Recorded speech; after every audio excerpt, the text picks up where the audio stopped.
This is Dr. Tyson for clinical psychologist. I want to talk about money mindset. And, as somebody who grew up with not a silver spoon, who was delivering pizzas in university, which destroyed my car.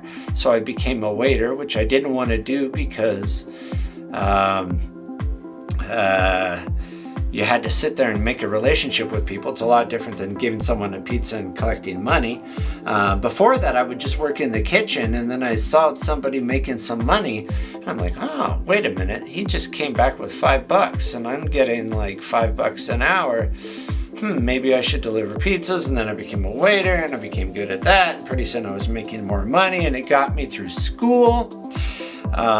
Which allowed me to get a degree, which allowed me to make more money and get a job.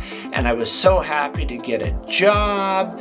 And, I worked for the federal government, for the VA. What a dream come true, and get benefits and get a salary. And when I started out, it was $63,000 a year, which when you're not making money, that's a lot of money, and maxes out about 120,000 if you sit there and stick with it for decades. And but I was quite satisfied with that until I started my own business.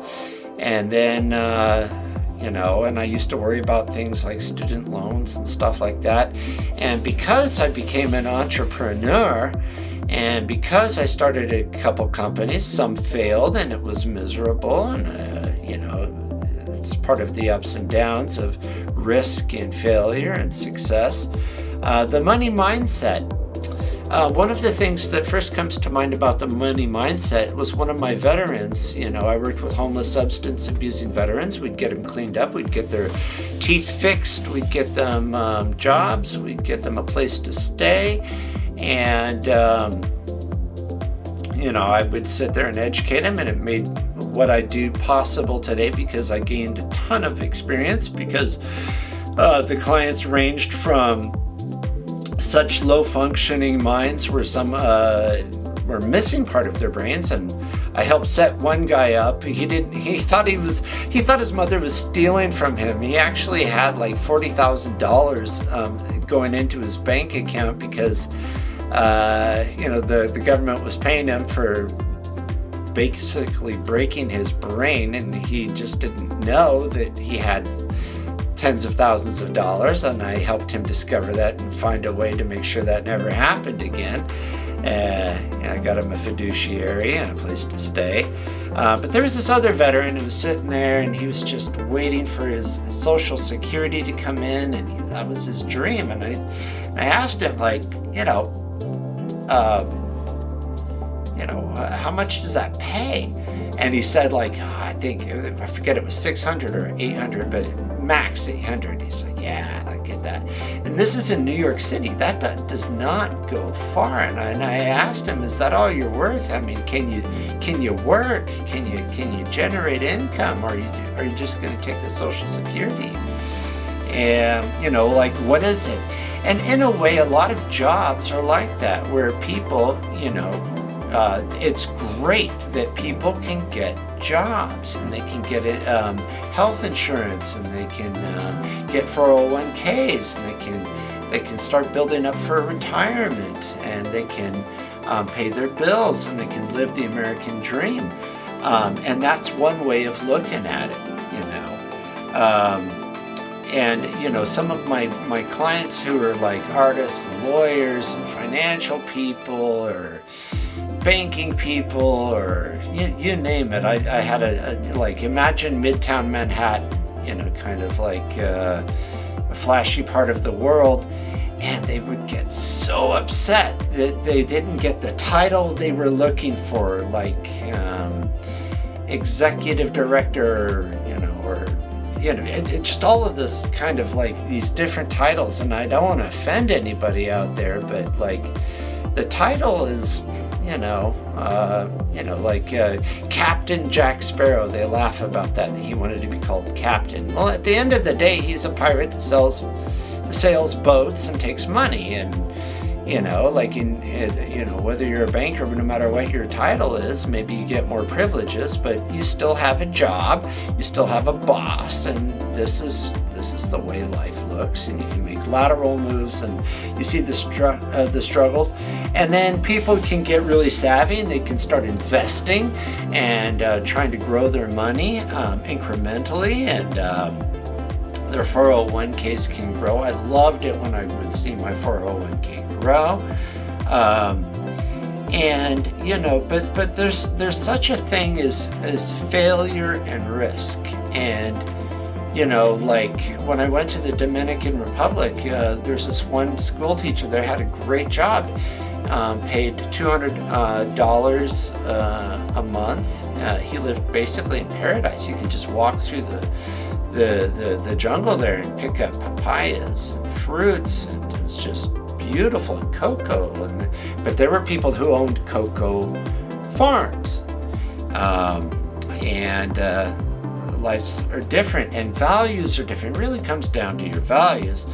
But there's failure and there's risk, and some people are quite satisfied to have something solid that you could hang your hat on and say, I'm set. And that was me, until something happened in my career where I had to consider a different way of living, because the people I worked with were pretty darn intense, and I'd learned so much that I could strike it out on my own, which was terrifying.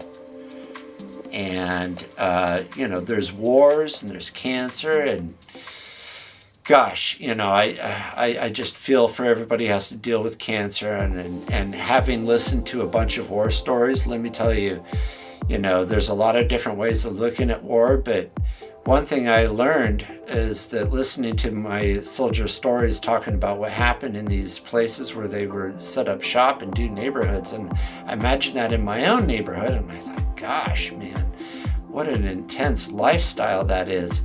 But aside from war and cancer and stuff like that, if you fail, you have a chance, like a phoenix, to rise from the ashes and try again. And the resilience, and learn from your mistakes. And financial and money mindset is a part of that. Mine's evolved, yours can evolve. And there's the question of how much money is needed to be happy. And yeah, there's a certain amount of money where you can sit there and you can get a little happier, because you can pay your rent, you can go to the doctor if you need to, you can buy a car, you can put shoes on your kids' feet, you can put dinner on the table. There's a lot to be said for that. There's a lot of honor in that. And now you could make more money, right? You could be like, okay, well, you have this American dream life, and that's wonderful. But how much money can you really make? And money only goes so far for happiness. How much money is enough? The old study was like $70,000 across the United States at that time was the limit that money could get you in terms of increased happiness. Like after that, didn't really matter. There's an interesting social psychology experiment where they would see what would get people's attention, and they would have people stand on the sidewalk and look at something. If it was one person, people would just walk by. 2 people, people would walk by. Once you hit 3 people, everybody else started stopping and being like, what are they looking at? Add 4, 5, 10 people, didn't add anything to it. There's kind of a limit to the benefit there, and money is no exception. Money can't buy you happiness, and values, there's something that just can't be beat. Children are the best company, and family, and health. All of these things are important. But the one thing that money can buy, that can buy happiness, and that number depends on where you live and all that stuff like that, but can the money allow you to live the lifestyle that you want, right? And can freedom freedom, the ability to do the things that you want to do. And it doesn't have to be like Elon Musk making rockets that go to Mars. It could be something as simple as just going on vacation, or getting that TV, or taking that trip to see the ruins in Egypt or the Mayans. I don't know. Like, it depends on you. Maybe you want to have the freedom to donate time to the homeless, or whatever it is. But freedom can really help you. Now, the thing that I would like to drill home is that while there is this standard approach of frugality and sensibility, risk can be really rewarding. Risking on living in a new place, risking on learning a new language, or starting a business. And starting a business is scary. But if you can find a way to generate income, then, all of the returns you can get from your investments, the returns you can get from getting a steady job, if you're worried about paying your student loans or whatever it is like that, if you take a risk and you succeed, those numbers will seem like nothing to you.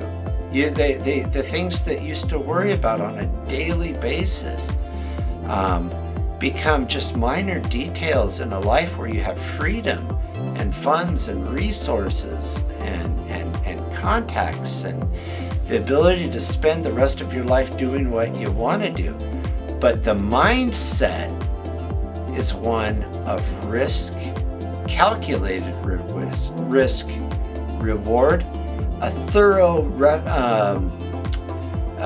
inventory of your values and what can help you get to those, because those values at the end of the day are going to be what's really the most important to you. The money is just a means to get them.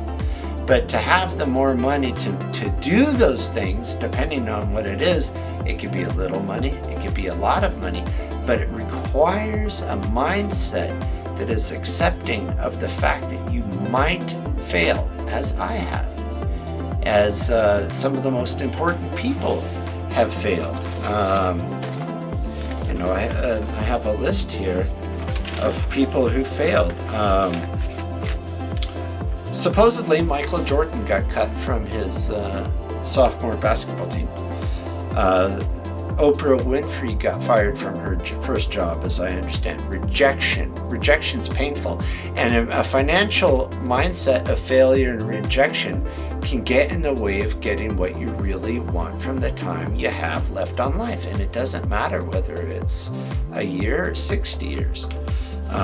Spielberg, I think, got rejected from his first film school. Edison failed 1,000 experiments, before he invented the light bulb.